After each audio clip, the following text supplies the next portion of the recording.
We have zero personal income tax. So, that means a lot to the executive staff as well, and their employees, and able to recruit their employees. And we're extremely safe. So I've had companies call me and say, look, we're not in a very safe area, and we want to come to Florida and to St. Pete, where we know that it's a safe community.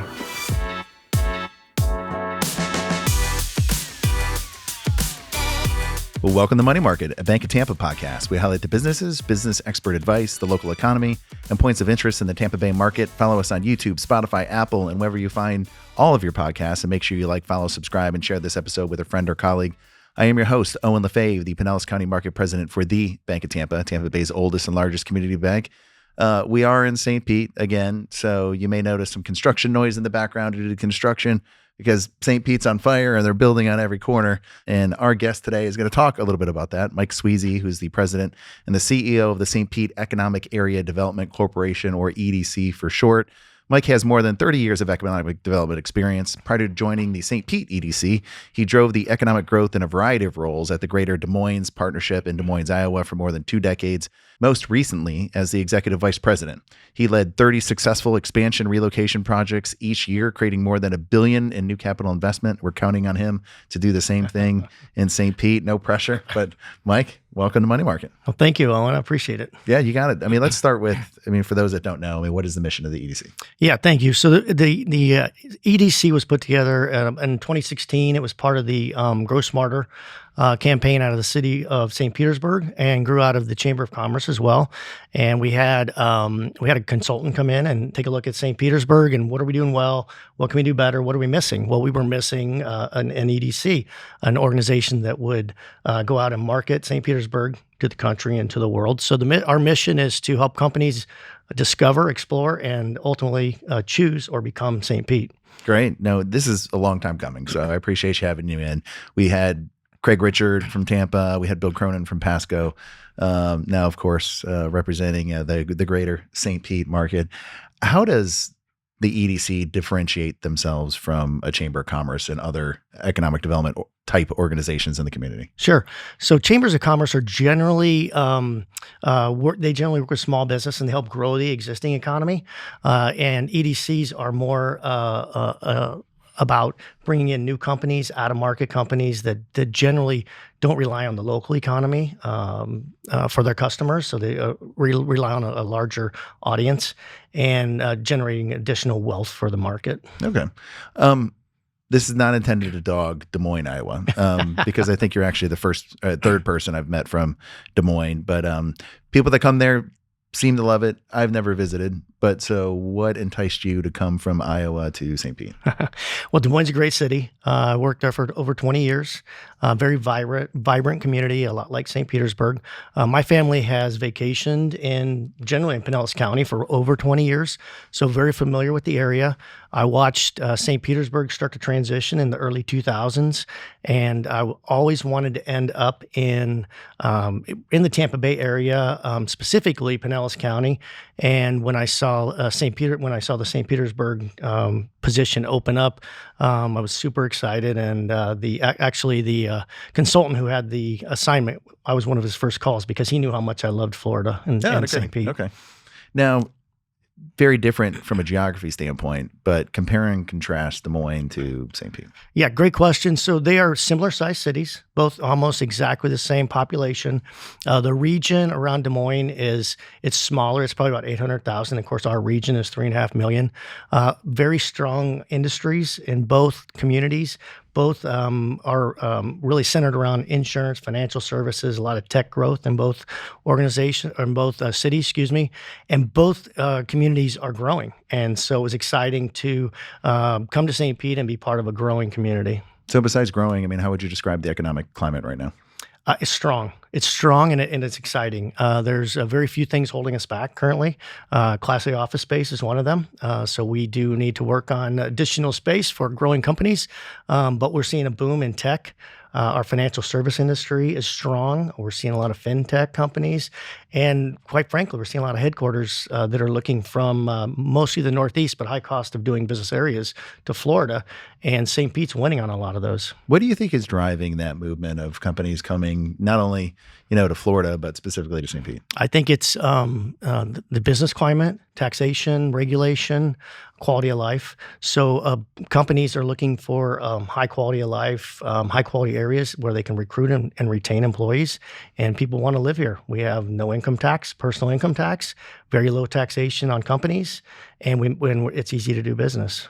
So if there had to be an Achilles heel, besides office space, what would you say? Yeah, we have low unemployment, so we need to continue to have increased population growth. We do have a robust college system that has around 100,000 students, and we graduate about 30,000 a year, so that's great.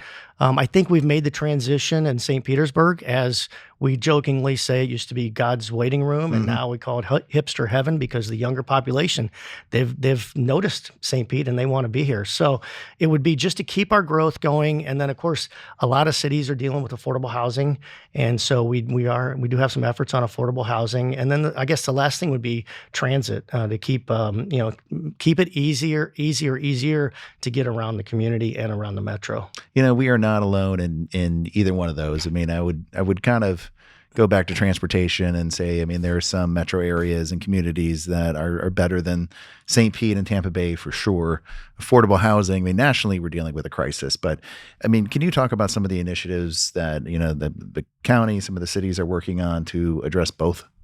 Yeah, so we've had a lot of discussions around transit, and it's funny because the companies we recruit are generally from higher congested areas, so they kind of laugh. Sometimes laugh at our at our commute being 26 minutes as our average commute in St. Petersburg.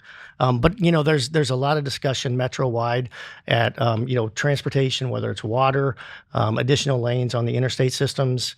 Air mobility. We're starting to talk about air mobility now. So those are issues that we all talk about regionally. That's kind of out of our lane as an EDC, but we're definitely involved in the discussion and the solution, discussing the solutions. Affordable housing is just a never-ending discussion, I think, in almost all major cities. But the city, they are doing a lot around affordable housing as well, and incentivizing mid to low income housing. And I did, I'm asking that question kind of self-serving and specifically because I do think there's a lot of communities around the country that say it's a priority. I don't know that there's a lot that actually are doing some things to address some of those. And transportation, I think is I feel like it's forthcoming and maybe a little slower because looking at a regional a transit organization. But affordable housing, there's real things that are in motion trying to address the affordability issue. That's correct. I think we're putting our money where our mouth is. It doesn't, there's not one quick fix to any of it. But we are working on it, and it's in our minds and everything we do around the city and in the region. And, we will see a lot of product come online here in the next 18 months with new apartments and condos. And so that'll start to ease the pressure that we have on escalating rents. Supply, build, baby, build. And we just, the traditional supply and demand. Yeah. Right? And as it relates to transportation, all growing areas try to keep up with transportation, right? And so you have to kind of build it and they will come, if you will.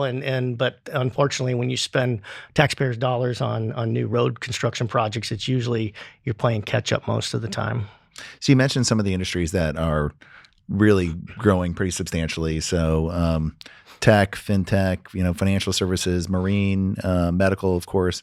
Are there any industries that the EDC is looking to specifically target to move to St. Pete? Or expand? Yes, certainly. So we have our typical targets, like you mentioned, and so financial services, we have a strong workforce in financial services. So it's almost like you need to double down on that because that's what companies are looking for, the workforce. But we're starting to see, a lot of FinTech companies grow here, a lot of FinTech companies that maybe grow out of a financial services firm. We are looking at headquarters just in general. And so it's not typically a target market headquarters, but we're looking at geography and headquarters that are at a certain size and a certain type of industry that maybe have an expiring lease coming due in 2 to 3 years. And they're making some decisions on where to go. And we're targeting those companies to take a look at St. Petersburg as a place for your new headquarters. Well, I know a lot of them, when they look, they want to see that kind of turnkey. We talked about office space already, but that turnkey office space that they can move into.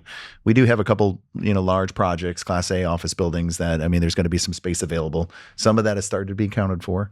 Of course, we have the gas plant, but how big of an issue is Class A? It's big. Yeah. And the reason is companies trying to get their workforce to come back to the office and want to come back to the office. It's happening. And I believe that the majority of companies will be back in the office at some level, whether it's 2, 3, 4, or 5 days, who knows? And the schedules will be flexible. But in order to get your employees to want to come to the office, it's almost like the FOMO, fear of missing out, right? And so if you have a Class A office space in the middle of a downtown, like St. Pete, walkable, vibrant downtown, people are going to want to be here. And so it's easier to get employees to come back to the office. So it's a very important part of what we do here. If you look at the Halcyon project, there's already 3 floors accounted for. If you look at residents, 400 residents, just announced that Dynasty Financial will be moving over there. So before they're even built, or if they're not even finished, we're already having activity. And that's going to help with our vacancy rates, which are incredibly low in downtown St. Pete. Yeah, we need a little help there. I forget. I think the last, 4% vacancy, I think is the last number. It's generally 4 to 7. It depends on what levels you're looking at. And then, if you look up in Carillon, then it's the Gateway area, then it's a different story up there. But there's a little more. But we have most of our companies, especially the ones that, want to bring everybody back to the office. We've missed out on a few deals because we just didn't have the space. Yeah. So I have a quote here. All right. We're a city of innovation wrapped in a coastal lifestyle. That combination is hard to beat. So with that, how does St. Pete position itself in contrast to Tampa and other like coastal cities that share a similar setting? Yeah, we're very unique though. If you think about, we're a peninsula, right? We're almost an island. We're a peninsula surrounded by water, and we're only peninsula on a peninsula.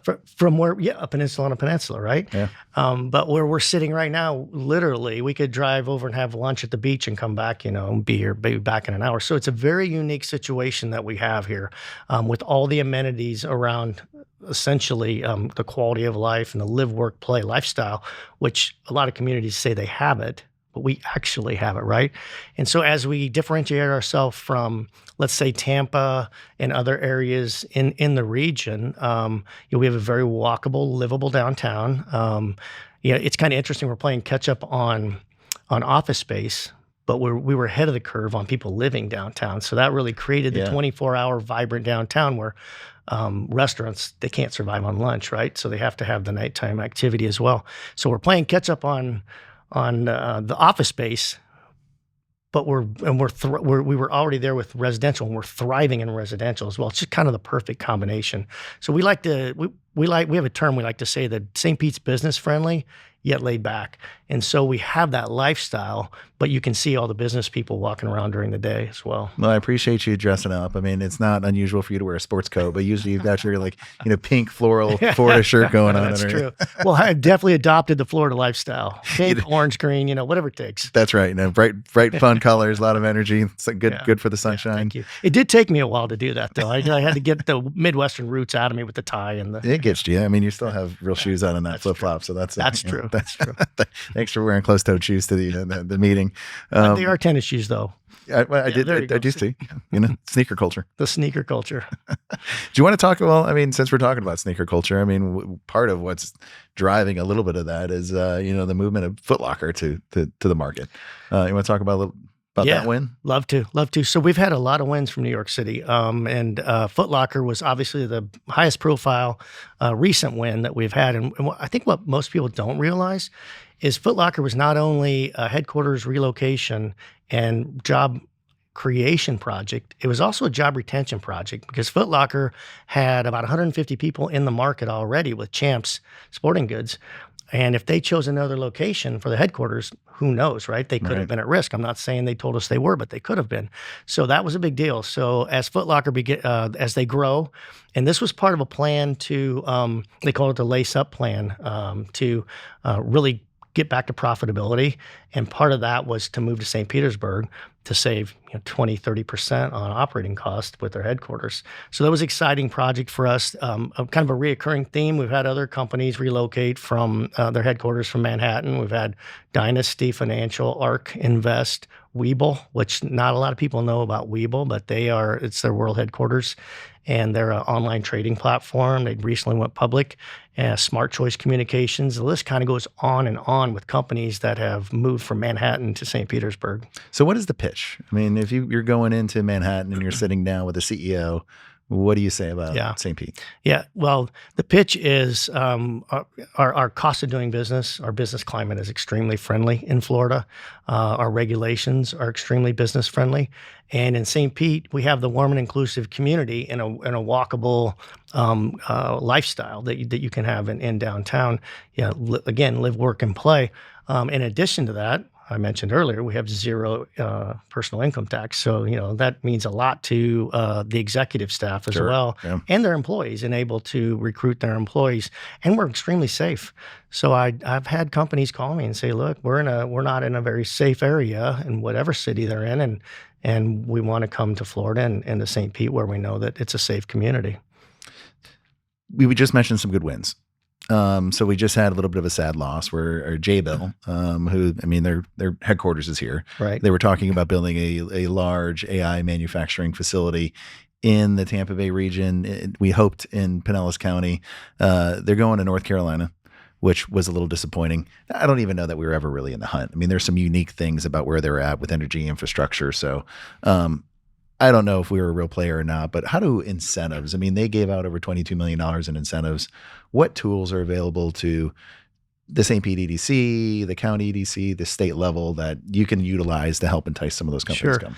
Yeah, and I think you're correct. I'm not sure if we were really in the hunt for that project. I'm fairly certain Pinellas County, with our limited land, and they already have a big chunk of the workforce already. So we were talking about a lot of jobs, right? Mm-hmm. And so maybe the greater Tampa Bay region had a shot.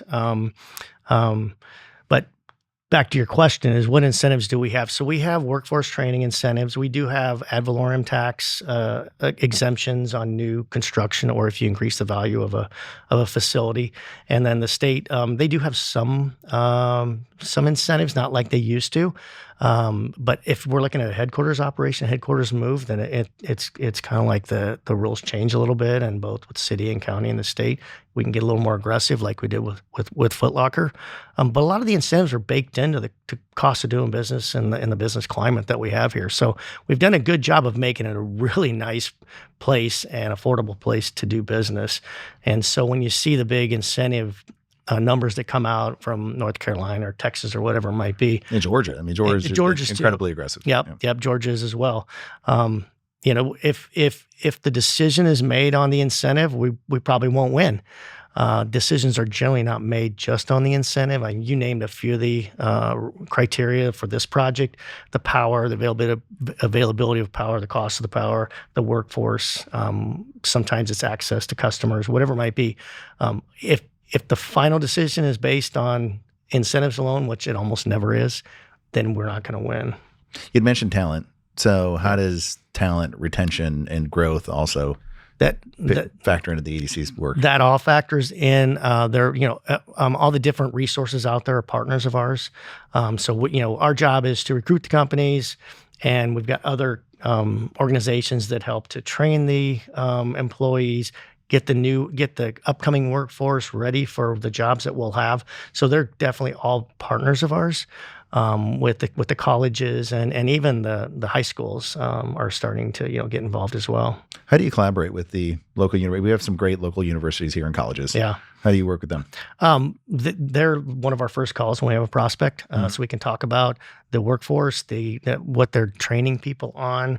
They're almost always early on in our discussions with the prospects, and most of them are involved in the EDC and networking with us, and we have great relationships with all the colleges in the area.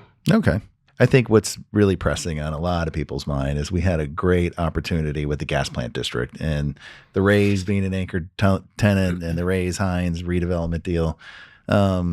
Sadly, I mean, that fell through. Everything we're hearing is we're really hopeful that we can continue the conversation with the new Jacksonville ownership group. If that doesn't happen, I mean, what are some of the conversations we're having about redeveloping that area? Yeah, we need an anchor. Essentially, we need an anchor for that project. If we just go to highest bid, we're going to get 50-story condominiums. Just the market rate things will happen, which The will be flip side of that, I mean, there's a big push for affordable housing, which needs to be a part of it. Correct. But it can't be all affordable housing either, right? Correct. And so we really need to focus on a mixed use development like we had before.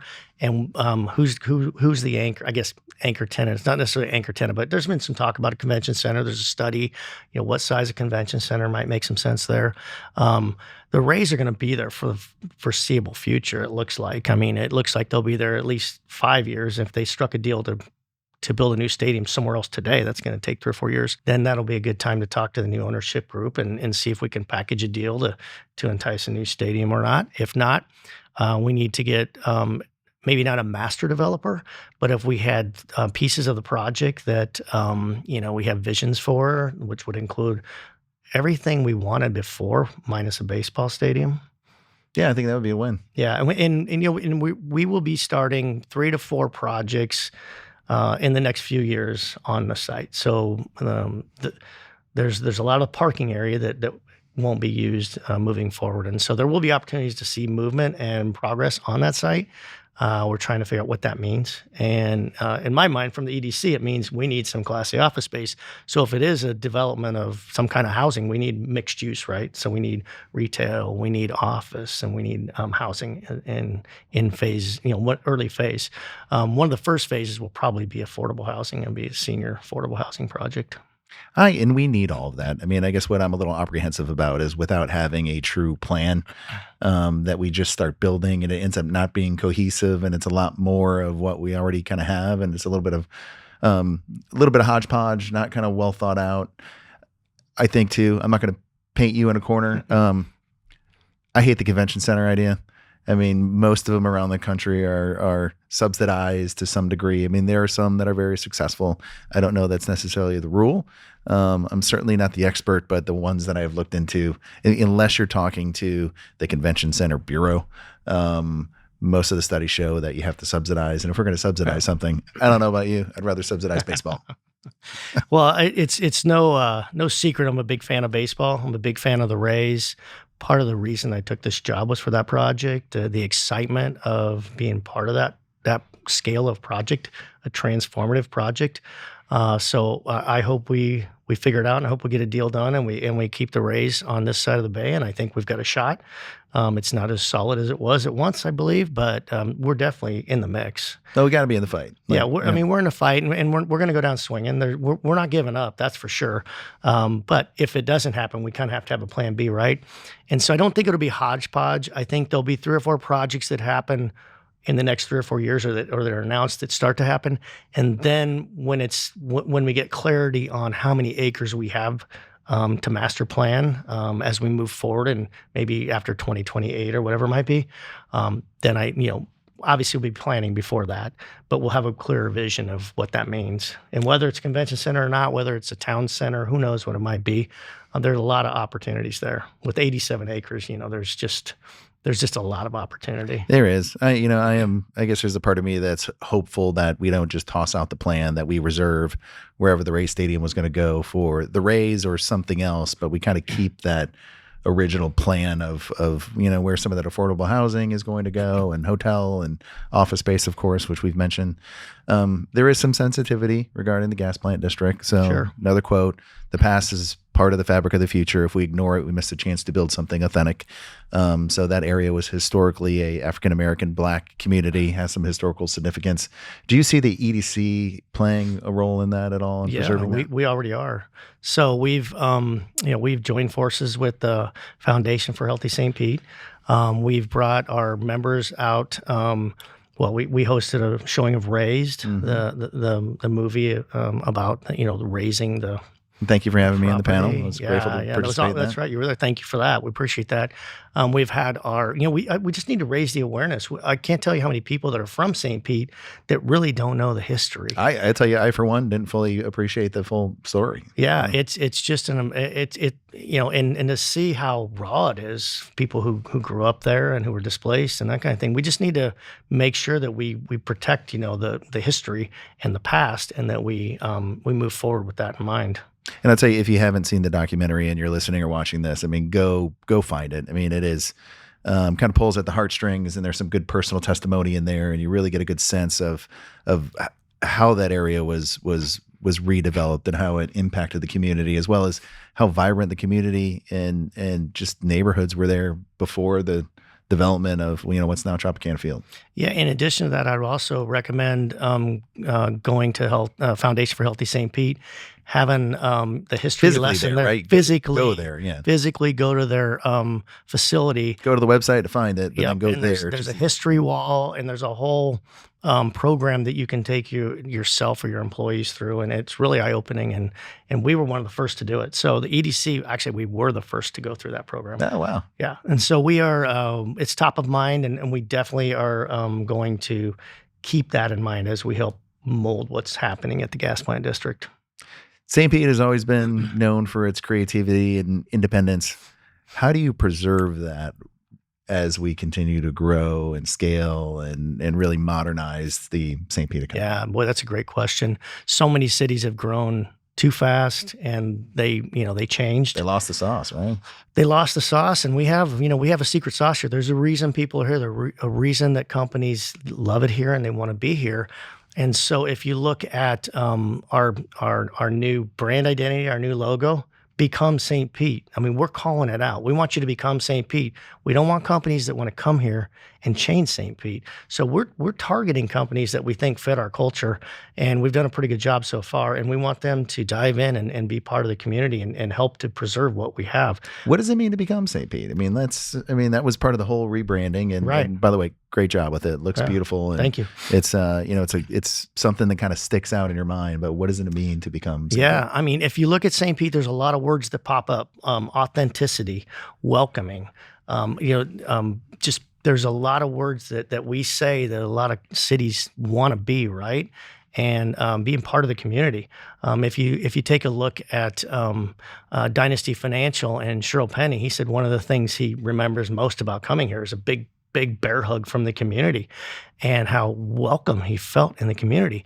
And when I take prospects around, we bump into people all the time, and everybody wants to help, right? They want to help. They want to help you become St. Pete, and they want to help you get ingrained in the community. So, and it's that, and it's the outdoor lifestyle, it's the arts, the culture, the funkiness we have. I'm not sure what the right word is, right? Funky. We actually had somebody ask one time. We were over at Janus Live, and the kids were wrapping around, and waiting for the concert to start, like we all have seen before. And somebody said, "Wow, look at all these kids with all these tattoos." And they said, "Is it always like this?" We're like, "Yeah, it is." And if you don't like it, there's other places to go. So, we just want to make sure there's a fit. A lot of it's outdoor lifestyle as well that fits. Hipster heaven, man. Hipster heaven. Yeah, exactly right. Well, part of the Love rebranding, that. you also kept the Pelican, but now it's not just a sedentary Pelican; it's an aggressive action Pelican. And it's a welcoming Pelican too, if you look at it. Yeah. So, we were excited about that when we started the brand identity. I had two things. One, before we branded EDC, like we were branding ourselves. And I said, no, we need to brand the community. We need to call it out. Say, we want you to become St. Pete. And then at the bottom, there's little words that say St. Pete Economic Development Corporation, right? That's who we are. So it has to be on there. But we're calling it out, and we are marketing St. Pete as a place to do business. That and second has to have some welcoming. It has some historical value in it as well. When we're competing, and I say we're St. Pete, where do you think our biggest competitors are? I mean, who are we competing against the most? So we generally are competing with cities in the Southeast. So we, just the typical cities you would think of in the Southeast, with Charlotte, with Nashville, a little bit with Atlanta, although we're starting to get calls from a lot of Atlanta companies wanting to come down here because it's getting pretty busy there, and then a little bit with, I would say, Dallas, Fort Worth, some Texas competition, and then Phoenix, Scottsdale area. Those are the ones that kind of bubble up. But what I would say we compete most against is the project not happening, not moving forward. So if we can get the prospect to visit St. Pete, we don't lose very often. As long as they can find space and the talent they need, we just don't lose very often. If someone from, New York or Chicago is listening to this, what would you say to them to kind of push them over the edge to come to town? Yeah, I would say first talk to the CEOs who made the decision to move here and ask them how they like it and how it went, and then I would say visit. So if you visit and you feel it and you understand the vibe and the authenticity and the welcoming nature that we have here, it's hard to walk away from that. But first and foremost, talk to others who have done it. We have a lot of examples of CEOs who've decided to move down here and move the companies down here. No, I mean, they're our biggest cheerleaders. So, that's right. Yeah, great point. That's right. Anything that keeps you up at night when you think about economic growth here in the next 5 to 10 years? That we can manage it and that we don't lose our secret sauce, as we talked about earlier. That we recruit the right companies here, and that we keep the population growing and keep it a place that's affordable enough for people to move to. Because if we slow down on the population growth in the region, and generally in the region, if we slow down on population growth, then that slows down with the workforce moving here. So keeping the momentum, I guess, is what I see. I don't see a lot of reasons why we would slow down on our momentum. We've just got such a great quality of life. Great people, great companies moving here, and a great environment to do business. We do have great people. And if we could appeal to those people to say, hey, help us build this community, what would you ask them to do? Yeah. I've had multiple prospects recently that have visited, and they come up to me and say, you guys have the happiest people we've ever seen, and they're so nice and welcoming. So I would say continue to be who we are. Right? Continue to be who we are, and the general public just be themselves. And don't lose that friendliness. Don't lose the friendliness. Don't lose the friendliness, the funkiness, and keep it St. Pete. All right. Real quick, elevator pitch. Yeah. Sell the world in St. Pete right now. We've got millions listening. Yeah. The elevator pitch is we are a business-friendly state. We were just ranked by Forbes the #1 economy in the U.S. and the #3 best state to do business. So there's a reason we're #1 and top 5 in a lot of things, and we're a very welcoming, friendly community. And so I would say that you need to visit. You need to understand who we are and what we are, and by the way, we average 361 days of sunshine a year. America's Sunshine Shade. That's right. And so with that, and with the business environment that we've created in the state and the city, just take a look and you'll be sold. Mike, anything we missed? Anything you want to share? I don't think so. I mean, I just think we're so lucky to be here. We're so lucky to be in St. Petersburg, in the Tampa Bay region, one of the best regions in the country by far. And we have, a lot of international companies that have taken notice, and they're showing up. And it's sometimes you take for granted a little bit what you have, but we can't do that. And we have to realize, we're living and doing business where people vacation and in a great quality of life. Yeah, we are certainly on the map. I appreciate all your efforts to, just put the spotlight or the sunshine, as the case may be, on the city of St. Pete, and attracting some of those great businesses here. And if people want more information, if businesses want to relocate, how would you recommend they contact you? BecomeStPete.com. You can find my direct contact information, our team's contact information. So please go to BecomeStPete.com and check us out. We have a brand new website, and we'd love for you to visit and come on down and visit and see why you should become St. Pete. Mike Swesey, thanks for coming on Money Market. All right. Thank you. Appreciate it. You can find the Money Market Podcast and the Bank of Tampa online and at YouTube, LinkedIn, X, Facebook, and on Instagram. Before you leave, make sure you hit that like, follow, or subscribe button. Thanks for listening, and we'll see you around in the Money Market.